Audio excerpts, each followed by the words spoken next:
नमस्कार बच्चों, कैसे हैं आप।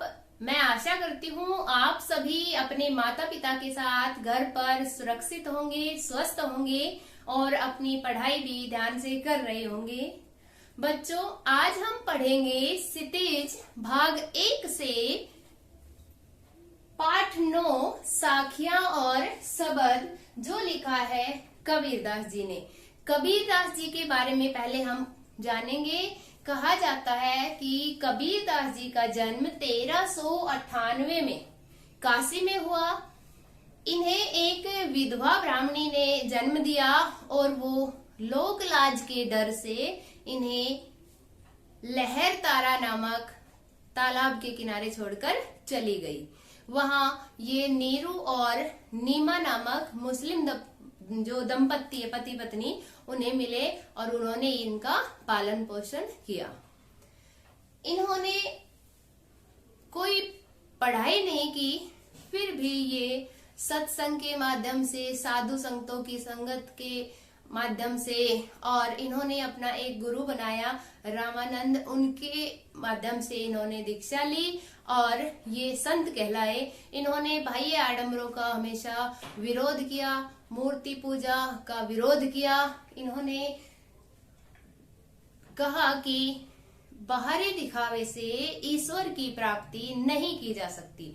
और बच्चों, कहा जाता है कि इनके दो बच्चे थे, दो संतान, एक कमाली, एक पुत्र एक पुत्री, और इनका निधन 1598 ईस्वी के लगभग मगहर में हुआ। कहते हैं ये स्वर्ग सिधार गए और इनकी रचनाएं कबीर ग्रंथावली में मिल जाती है।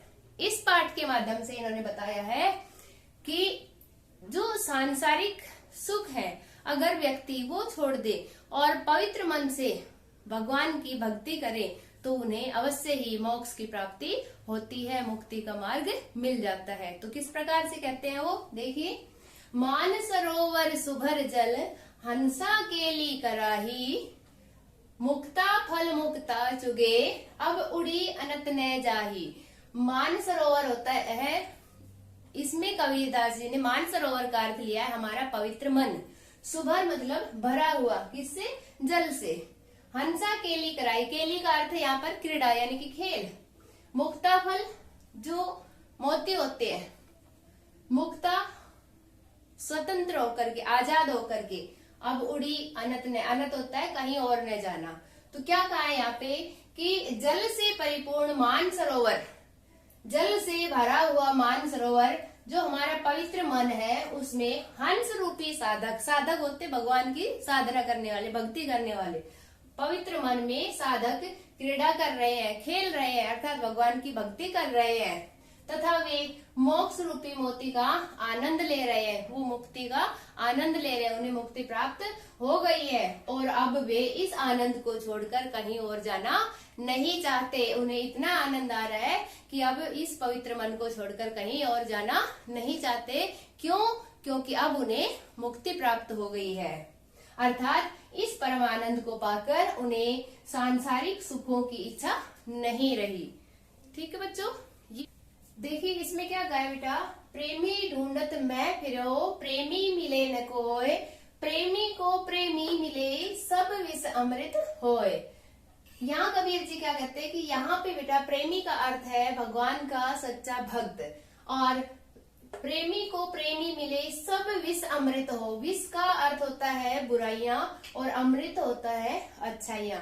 कि जब भगवान का एक सच्चा भक्त दूसरे भक्त से मिलता है तो उसके मन की सारी बुराइयां समाप्त हो जाती है।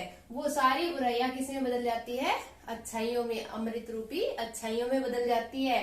तो कबीर जी क्या कहते हैं कि मैं किसी सच्चे भक्त की खोज में निकला, मैं किसी सच्चे भक्त की खोज में निकला, परंतु बहुत प्रयत्न करने पर भी वह मुझे न मिल सका। लेकिन जब किसी प्रेमी व्यक्ति यानी भक्त को सच्चा प्रेमी, दूसरा सच्चा भक्त मिल जाता है तो उसके सारे सांसारिक कष्ट, दुर्गुण यानी जो बुराइयां है, वो नष्ट होकर सुख रूपी अमृत में बदल जाती है। अर्थात मन में पवित्रता रूपी अमृत का संचार होता है। मन में कोई कड़वाहट, कोई बुराइयां, कोई दुर्गुण कुछ भी नहीं रहता। सब किस में बदल जाते हैं?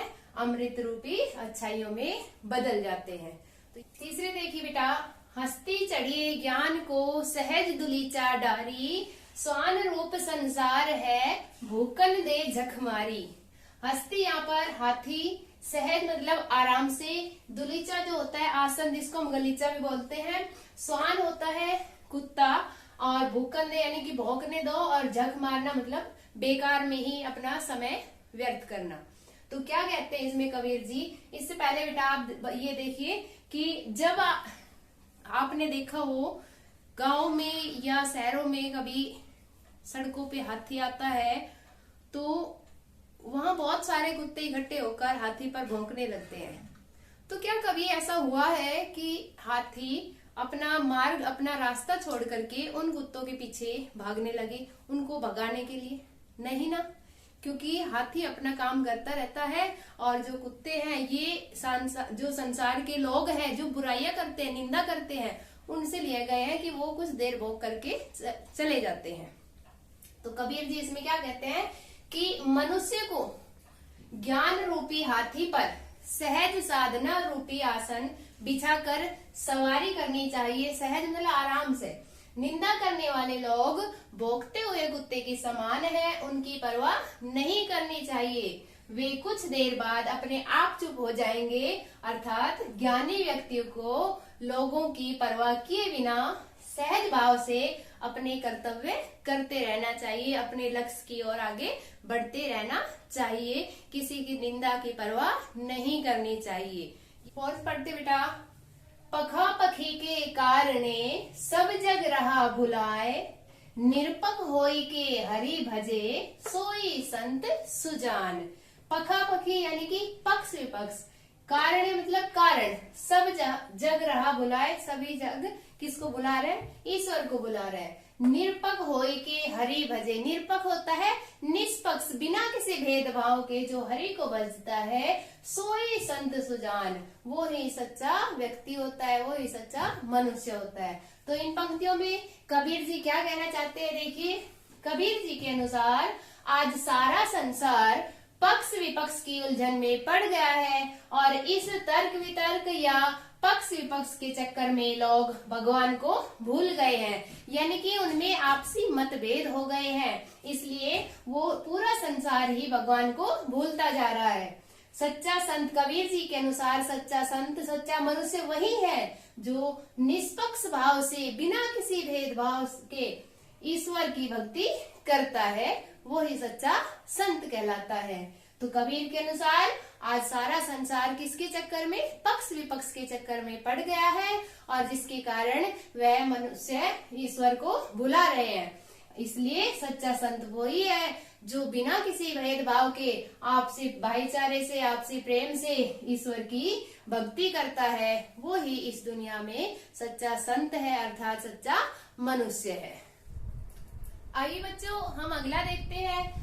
हिंदू मुआ राम कही, मुसलमान खुदाई, कहे कबीरा सो जीवता, जो दूहू के निकट न जाई। हिंदू यानी कि हिंदू राम कही, मुआ मतलब मूर्ख, हिंदू मूर्ख है जो राम राम कहते हैं, और मुसलमान भी खुदा खुदा का नाम जपते रहते हैं।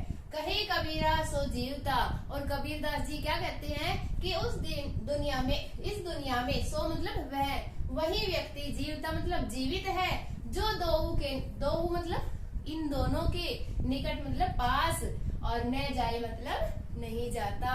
तो यहाँ पे कबीरदास जी क्या कहते हैं? देखिए, कबीर जी के अनुसार हिंदू राम का नाम रटते रटते मर गए, और मुसलमान क्या कहते कहते खुदा खुदा कहते मर गए, पर ये दोनों ईश्वर को न पा सके, पर दोनों ही ईश्वर को नहीं पा सके, अर्थात आपसी भेदभाव में पड़कर कट्टर हो गए, एक दूसरे के दुश्मन बन गए, लेकिन वो ईश्वर को नहीं पा सके।